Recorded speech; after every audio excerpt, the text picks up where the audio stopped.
नमस्कार फ्रेंड्स। जो झील को आपण मने मने भल पाउचंती तार घर सामने हलदी पानी ढाली दिंतु। ग्यारंटी देउची से झील आपे आपे बटिजिब। हाँ फ्रेंड्स, आजिर एही भिडियोटी रे मु आपन को शिखेबी हलदी आउ पानीर साहाय्य झील पटेइबा पई वशीकरण। विवाहिता महिला को पटेइबा पई वशीकरण, जहाको प्रयोग करी आपण सुंदरी सुंदरी झील को निज बसरे करिपारिबे, पटेई पारिबे। पड़िशा घर सुंदरी भाउज ठारू निजर मन मुताबक काम हासिल करिपारिबे। एही वशीकरण करिबा पई आपण को किछि भी करिबा को पड़िबनी। केवल गोटिए ग्लास पानी आनिबे आउ अल्प टिके हलदी आनिबे।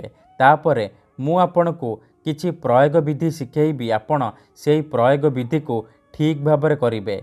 तापर देखिबे चमत्कार। जेमिति आपण एही प्रयोग विधि को करिदेबे, से झील हेउ बा विवाहिता महिला सेही समय ठारू आपणक आड़को आकर्षित हेबाकू लागिबो, आपण को भल पाइबाकू लागिबो।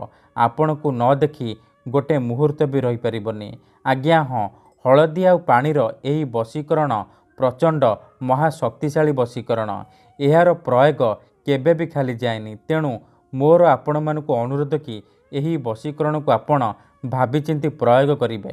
काहेकि ना जो झील बा विवाहिता महिला उपरे आपण एही वशीकरण को मात्र गोटिए थर प्रयोग करिदेबे, सीए सारा जीवन पई आपणकर बसरे होइजिबो, आपणकर गुलामी करिबो।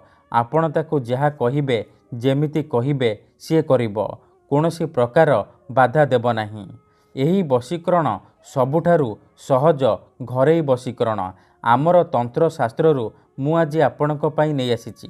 तेणु जदि आपण केउ झील को मने मने भल पाउचंती, पड़िशा घर सुंदरी भाउज को पटेइबाकू चाहूचंती, किंतु जेते चेष्टा कले मध्य ताकू निजर मन कथा कहि पारु नांती, आउ आपण चाहूचंती कि से झील बा महिला निजे आसी आपण को भल पाउची बोली कहू, तेबे आजिर एही भिडियोटी आपणकर इच्छा को पूरण करिबो। एही वशीकरण को जीए भी करिची, सीए 100% सफल होइची। तेणु आपण भी मो कथा मानी हलदी आउ पानी आनी आजिर एही उपाय करिकी देखंतु। तापर देखिबे किपरि से झील आपणक प्रेम रे दीवानी होइजिबो, पागली परी आपण को भल पाइबाकू लागिबो।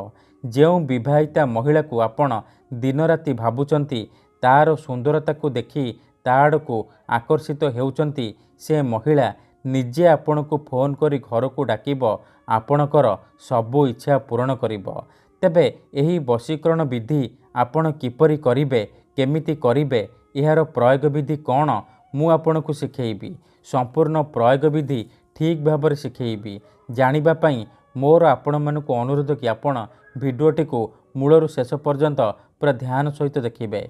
अधारू छाड़िकी पळैले किंबा काटी काटी देखिले आपण किछि भी बुझी परिबेनी। परे कमेंट करिबे, गुरुजी आपणकर वशीकरण काम करूनी। देखंतु, जेउपरि आपण भगवान को मानुचंती, भगवान को उपरे विश्वास रखिचंती, निजर सबु दुख कष्ट असुविधा भगवान को जणाउचंती, जदि से असुविधार समाधान न हेला, तार माने नुहे कि भगवान नाहांती। सेहीपरि तंत्र मंत्र हुए, वशीकरण काम करे, किंतु एहाकू आपण को सिद्ध करबाकू पड़िबो। प्रयोग विधि को ठीक भाबरे करबाकू पड़िबो, मंत्र ठीक से पढ़िबाकू पड़िबो।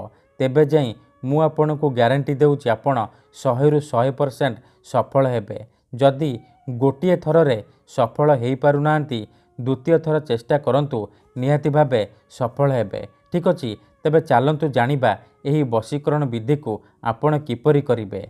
ता पूर्वरु मोर आपण मानकु अनुरोध कि जदि आपण आम चैनल को नुआ आसीचंती, तेबे दया करी चैनल को सब्सक्राइब करी पाखरे थिबा बेल आइकन को मध्य दबाई दियंतु, जहा द्वारा आमे जेउ भी वीडियो अपलोड करिवो सर्वप्रथमे आपण देखि परिबे आउ तार लाभ पाई परिबे। ठीक अछि, तेबे चालंतु जानिबा एही वशीकरण विधि को आपण किपरि करिबे।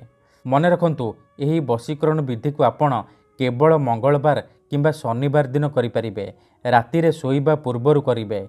विधिटी करिबा पूर्वरु भल भाबरे हाथ गोड़ मुह धोईकी सफा वस्त्र पिंधिकी आपण एही वशीकरण विधि को आरंभ करिबे। प्रथमे आपण कोन करिबे, गोटिए ग्लास पानी आनिबे आउ अल्प टिके हलदी आनिबे। तापरे कोनोसी एक जगार ନାଲି ରଙ୍ଗର ଆସନ ପକାଇକି ଦକ୍ଷିଣ ଦିଗକୁ ମୁହଁ କରିକି ବସି ପଡ଼ିବେ। ଧ୍ୟାନ ରଖିବେ, ଯେଉଁଠାରେ ଆପଣଙ୍କୁ କେହି ଦେଖିବେନି କିମ୍ବା ଅଧାରୁ ଡାକିବେନି। ତାପରେ ପାଣି ଗ୍ଲାସକୁ ନିଜର ସାମ୍ନାରେ ରଖିବେ।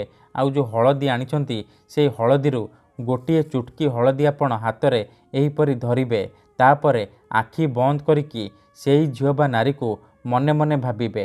ତାର ମୁହଁକୁ ନିଜ ମନରେ ଭାବିବେ। ତାପରେ ଏହି ମନ୍ତ୍ରକୁ ଗୋଟିଏ ଥର ପଢ଼ିବେ। ଓମ୍ ନମଃ ଭବାନୀ ଆମୁକଂ ମେ ବଶଂ କୁରୁ କୁରୁ ସ୍ୱାହା। ଆମୁକଂ ଜାଗାରେ ଆପଣ ସେଇ ଝିଅ ବା ସ୍ତ୍ରୀର ନାମ କହିବେ ଯାହାକୁ ଆପଣ ନିଜ ବଶରେ କରିବାକୁ ଚାହୁଁଛନ୍ତି। ମନ୍ତ୍ରକୁ ଗୋଟିଏ ଥର ପଢ଼ି ସାରିବା ପରେ ଆପଣ ହଳଦୀକୁ ପାଣି ଗ୍ଲାସରେ ଏହିପରି ପକାଇଦେବେ। ଏହିପରି ଆପଣ 3 ଥର ହଳଦୀ ଧରିବେ ଆଉ 3 ଥର ମନ୍ତ୍ର ପଢ଼ିବେ। ମନ୍ତ୍ର ପଢ଼ି ସାରିବା ପରେ ହଳଦୀକୁ ପାଣି ଗ୍ଲାସରେ ପକାଇଦେବେ। ଏତିକି କରିସାରିବା ପରେ ଆପଣ କ'ଣ କରିବେ, ଏହି ପାଣି ଗ୍ଲାସରେ 3 ଥର ଫୁଙ୍କିଦେବେ। ତାପରେ ଏହି ପାଣି ଗ୍ଲାସକୁ ନିଜର ଶୋଇବା ଖଟ ତଳେ ରଖିକି ଆପଣ ଶୋଇପଡ଼ିବେ। ଯଦି ଆପଣ ଖଟରେ ଶୋଉନାହାନ୍ତି, ତଳେ ଶୋଉଛନ୍ତି, ତେବେ ଆପଣ ଏ ପାଣି ଗ୍ଲାସକୁ ନିଜର ମୁଣ୍ଡ ପାଖରେ ରଖିକି ଶୋଇପଡ଼ିବେ। ସକାଳୁ ଉଠିବା ମାତ୍ରେ ଆପଣ କ'ଣ କରିବେ, ଏହି ହଳଦୀ ପାଣିକୁ ନେଇକି ସେଇ ଝିଅ ବା ମହିଳାର ଘର ସାମ୍ନାରେ ଢାଳିଦେବେ ଯାହାକୁ ଆପଣ ପଟେଇବାକୁ ଚାହୁଁଛନ୍ତି, ଯାହାକୁ ଆପଣ ଭଲ ପାଉଛନ୍ତି। ଗ୍ୟାରେଣ୍ଟି ଦେଉଛି, ଏତିକି କରିକି ଦେଖନ୍ତୁ, ମାତ୍ର 24 ଘଣ୍ଟା ଭିତରେ ସେ ଝିଅ ହେଉ ବା ବିବାହିତା ମହିଳା ଆପଣଙ୍କର ବଶରେ ହେଇଯିବ। ପାଗଳୀ ପରି ଆପଣଙ୍କୁ ଭଲ ପାଇବାକୁ ଲାଗିବ। ଧନ୍ୟବାଦ।